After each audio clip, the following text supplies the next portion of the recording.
Indicative of a use of a certain poison? Yes, it is.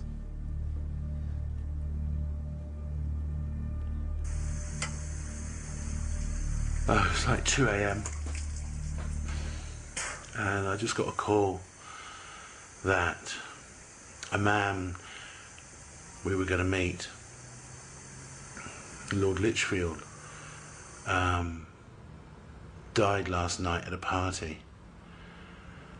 Apparently he died of a cerebral hemorrhage, and he was going to show us some papers he had connected to the Priory and this whole mystery.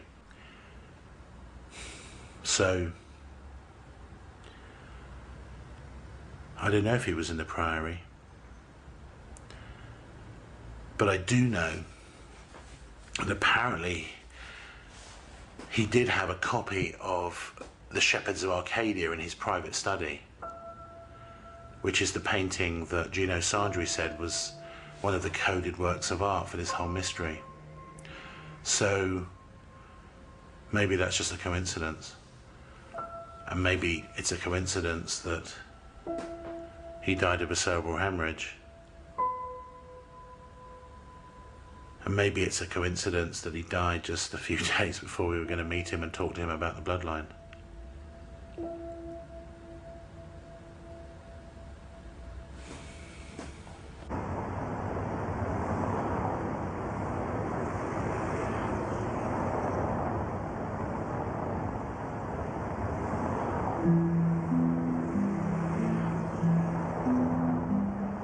If members of the Priory had been killed to stop information being revealed, then it was possible that they would try and stop me too.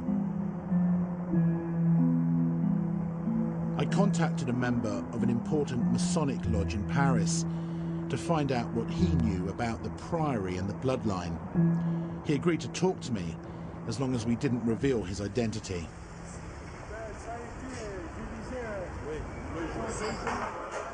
You know, this thing is massive. There's a whole network of Masonic lodges with links to the Vatican, to the CIA. It's incredible. You have no idea. These are very serious people, Bruce. They would stop at nothing to protect their secrets. They killed Roberto Calvi in London because he was going to go public about it. It's real. The bloodline idea is real. So don't think they won't kill you to keep it covered up. Okay. I can tell you that it's all linked to Rennes. The priest, Sonier, got caught up in it when he found some old parchments on that church. Found out why that area is so important. All right.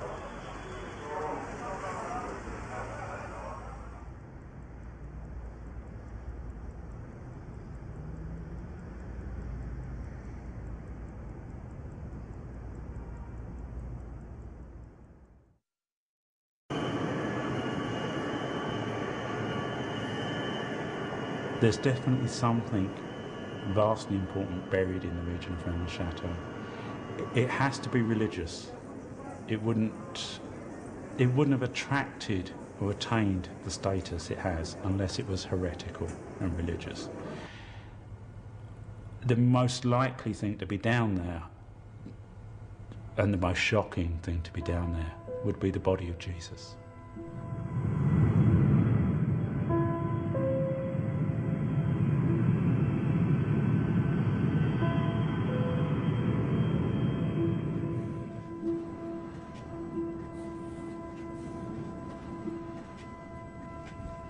Sweat. Very.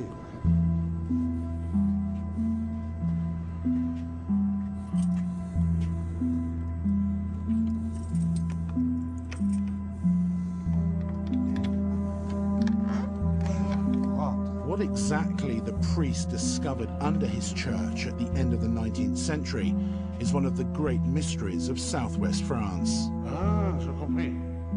Tu as compris? Yeah. The rumours are that he found hard evidence of the bloodline, maybe even the tombs of Jesus and Mary Magdalene. Et personne n'a vu ça. Huh?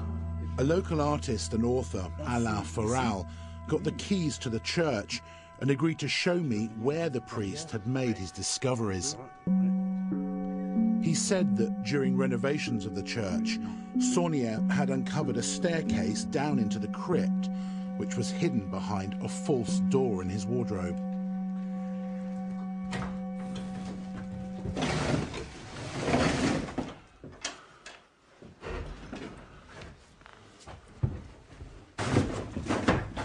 Yes. Before, never. Never? No. Il a fermé la porte de la crypte.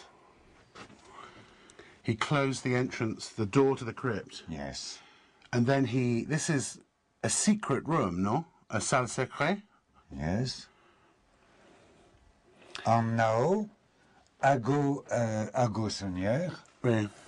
Nobody has seen it.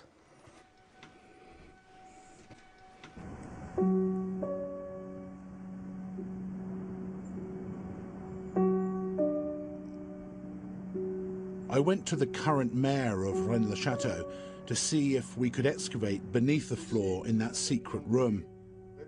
He said it was impossible. No way it would be allowed. He'd wanted to excavate beneath the church for years, but the French government wouldn't let him. Apparently, his applications for a permit remain locked in red tape. There were powerful people, he said, who didn't want this affair exposed any further.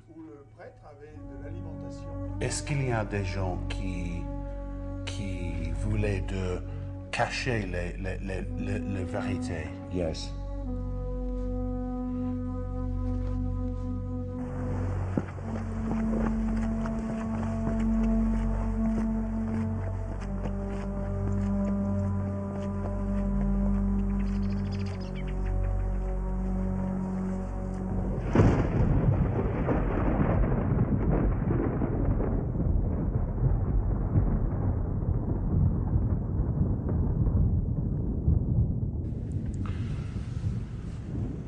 Well, I think the priest definitely discovered a tomb or tombs, either under the church or there was an entrance under the church which led to another site. I'm so confident because we've been approached by a number of locals from Rennes-le-Château, very quietly, who've actually showed us gifts that Saunier gave their parents and grandparents. We've seen jewellery, we've seen coins, and in one case I've actually seen a solid silver 13th century chalice, still in the same leather box with a little handwritten note from Saunier. So these are substantial, valuable items for a little country priest to have. So yes, he found a treasure, which he probably found in a tomb. The big question is, what else? When the book Holy Blood, Holy Grail came out in 1982, the three authors received a letter from a reverend in England who basically said, yes, there's a treasure at Rennes-le-Château, but no, it isn't just chalices and coins and baubles. It's papers. That the priest Saunier discovered papers which were incontrovertible proof that Jesus was still alive in 45 AD. In other words, papers that completely undermine the basis of church doctrine, that he didn't die on the cross. Therefore, he wasn't resurrected. Therefore, he isn't divine. This reverend said he got this knowledge from a priest who